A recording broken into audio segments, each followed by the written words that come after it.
And I know that a lot of community colleges, such as Southwestern, have excellent programs that are dedicated to specific niches of certain communities to help them progress and help them, with math studies or helping the Chicano population to whatever it may be. So if there could be some type of at least some awareness or some initiative to keep this population in mind, the transborder population. I know that it's not a very I guess, statistically significant population per se when you look at the entire community of San Diego or the entire California community, or even on a broader, public policy level and a federal level kind of a thing.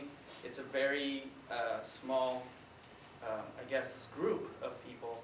But I think, as you can see, a lot of us have been able to graduate. A lot of us are still going to college, but it is a population that can be very successful. And so I think just implementing programs that are focused on those types of students that come with a lot of knowledge, a lot of value from Tijuana, and just creating some type of bridge so that they can continue their studies in the community college system and even go on to a four-year institution.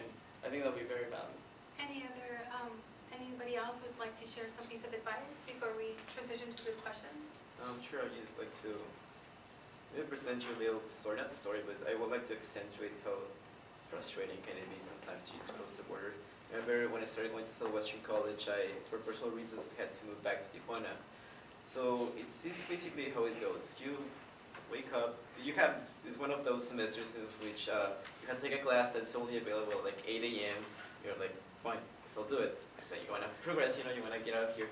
And so you wake up like at, decent like 4 a.m., take a shower.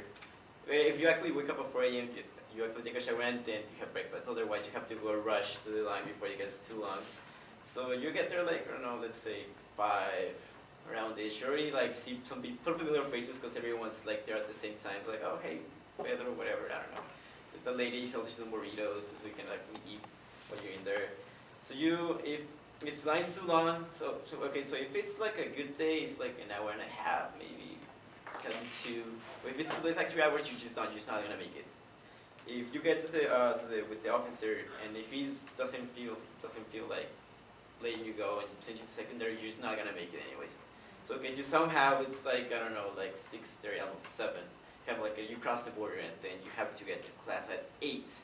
So you have to take the trolley at like, I don't know, I still know the timer, so like 7:08 or something like that.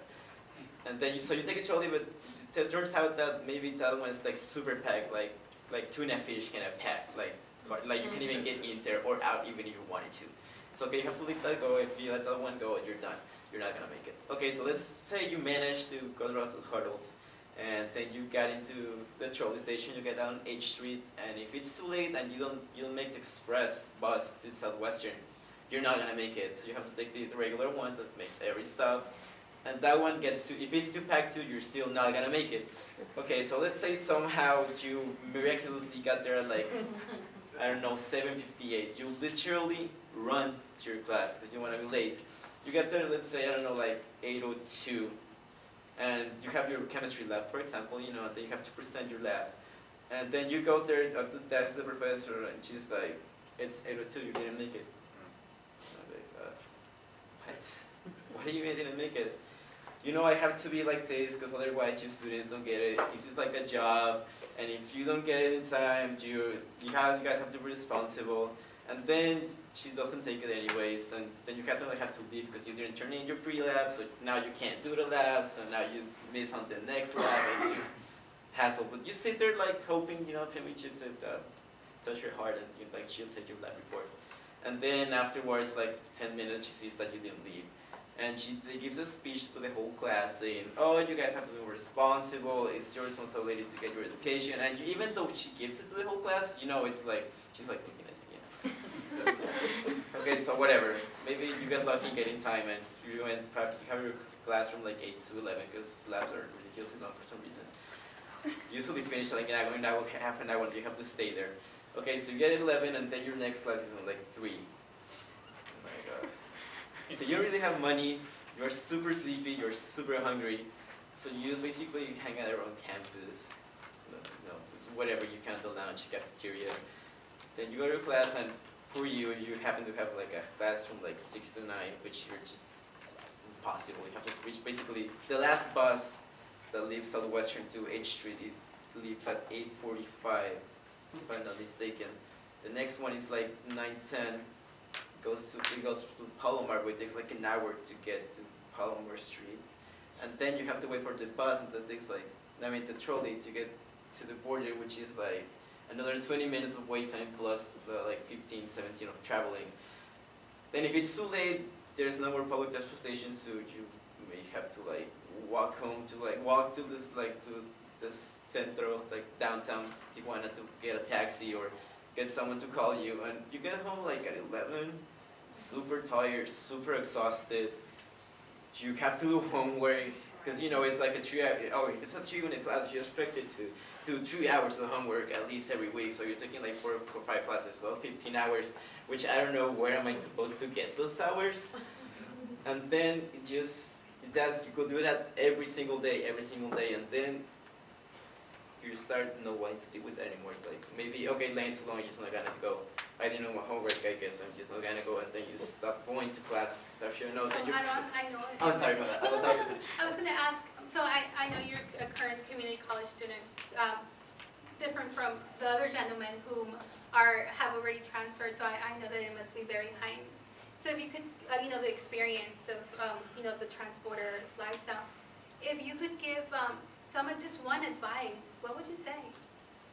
Just be aware of the struggles that the students go through every day, and sometimes when you start missing classes, the professors just don't like you anymore. They just rather like drop you and not have to deal with you. And I understand, I know some professors. I take like 3 or 4 different community colleges, and have like 1 million students, like over 40 students per class, and it's just ridiculous.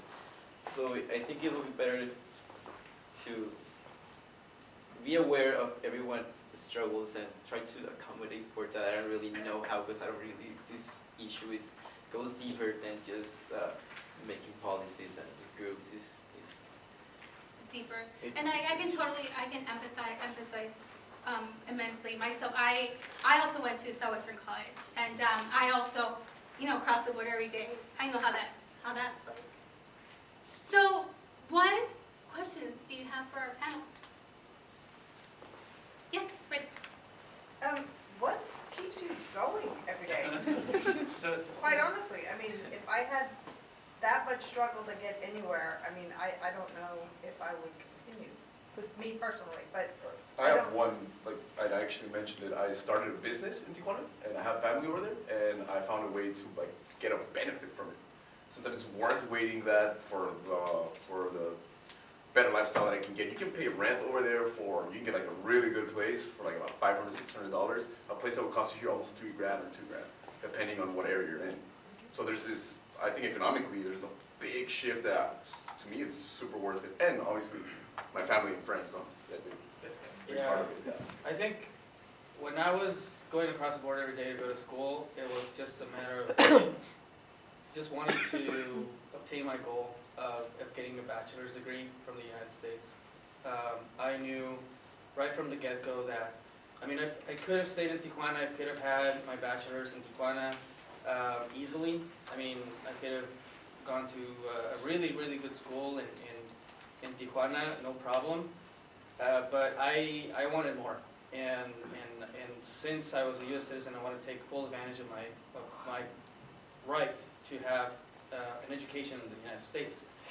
And even though you go through those struggles, and also I wasn't just crossing the border to go to school. I was crossing the border to go to work.